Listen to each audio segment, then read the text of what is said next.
Most people think a Jeep is a Jeep. They're wrong. Today, I am pulling back the curtain on the Jeep Wrangler years you must avoid like the plague, and the rare unicorn years that will easily sail past 300,000 miles. One year on our good list is actually hated by most casual buyers, but it's secretly the most reliable Jeep ever built. Stick around, because if you're about to drop $20,000 on a used Wrangler, the next 20 minutes could save you from the biggest financial mistake of your life. The reality of Jeep ownership. Buying a used Jeep isn't like buying a used Camry.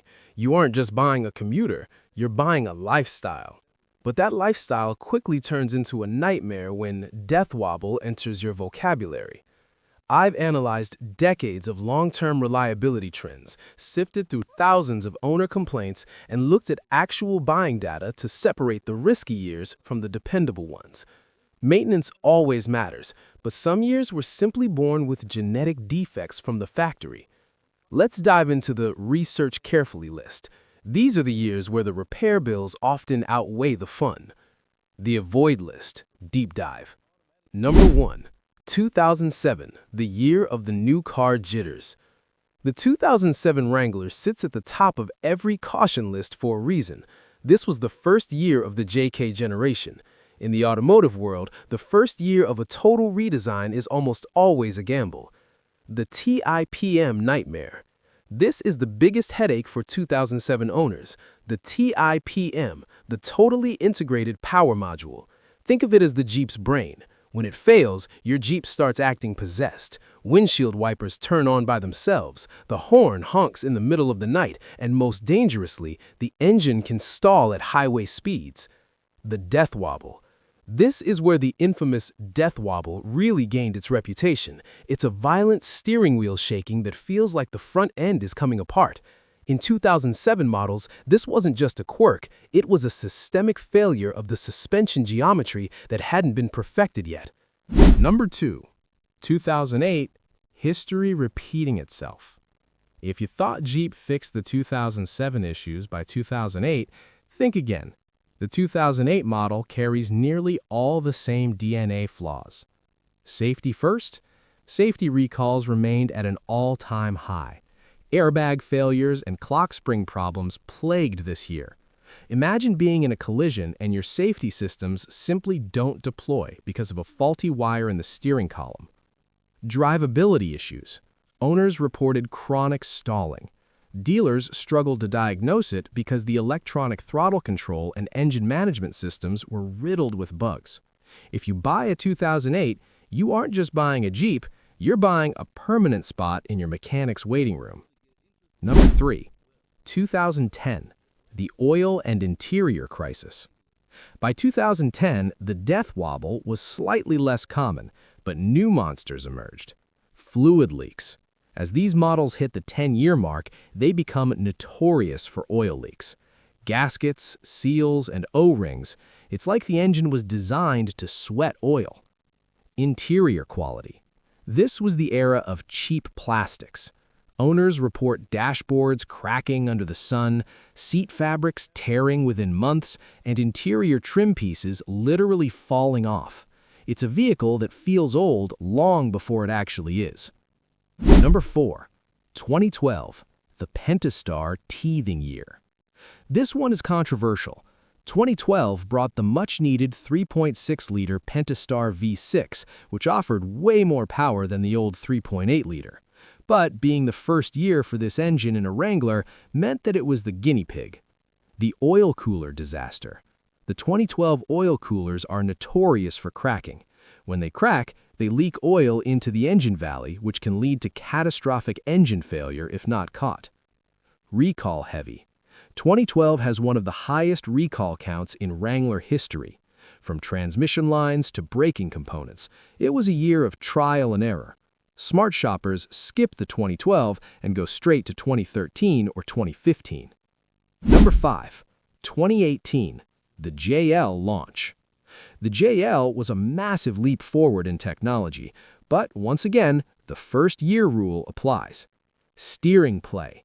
Owners of 2018 models frequently complain about wandering. You're driving straight, but the Jeep wants to drift. It requires constant correction, making long road trips exhausting and potentially dangerous. Electronic complexity. With more screens and sensors comes more failure points. The 2018 infotainment systems are known to glitch, freeze, or go completely dark. The last forever list, the gold standard. Now for the news you've been waiting for. These are the Jeeps that enthusiasts hoard. These are the years that if you find one with low miles, you buy it immediately. Number 1, 2003, the legendary TJ. This is widely considered the peak of Jeep engineering. Why? The 4.0-liter inline-six. Bulletproof design. The 4.0-liter is a tractor engine. It's simple, overbuilt, and understressed. It's not uncommon to see these hitting 300,000 miles without a rebuild. The sweet spot. By 2003, the TJ platform had been in production for 7 years. Every bug was squashed. Every bolt was tightened. You get the coil spring suspension for a decent ride, but you don't have the brain-dead electronics of the later years. 2004, the purest Wrangler. 2004 is almost identical to 2003, making it another unicorn year. It represents the last of the analog Jeeps. There are no touchscreens to fail, no complex TIPMs to fry, and no plastic engine covers hiding leaks. It's just metal, gears, and grit. 2015, the refined JK.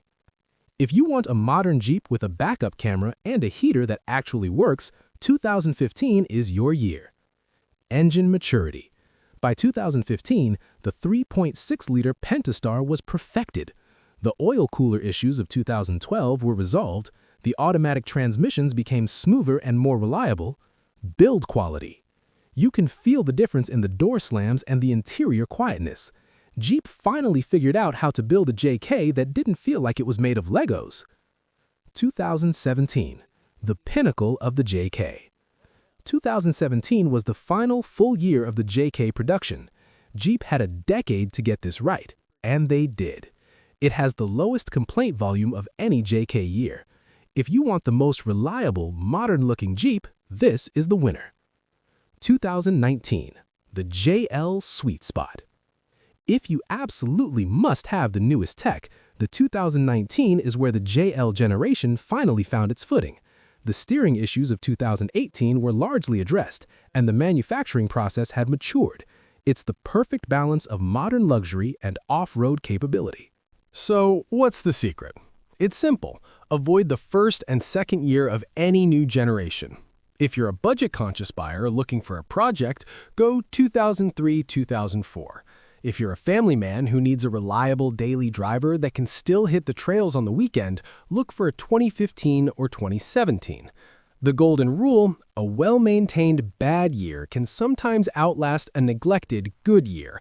Always check the service records. Look for the big three. Has the TIPM been replaced? Is there evidence of the oil cooler being upgraded? Does the steering feel tight at 65 miles per hour? Buying a Jeep is an emotional decision, but don't let your heart overrule your wallet. I've seen too many people buy a 2007 because it looked cool and end up spending $8,000 in the first year just to keep it on the road. If this video saved you from a 2007 electrical nightmare, hit that like button. And if you want more honest, no BS automotive advice that the dealerships don't want you to hear, subscribe and turn on notifications.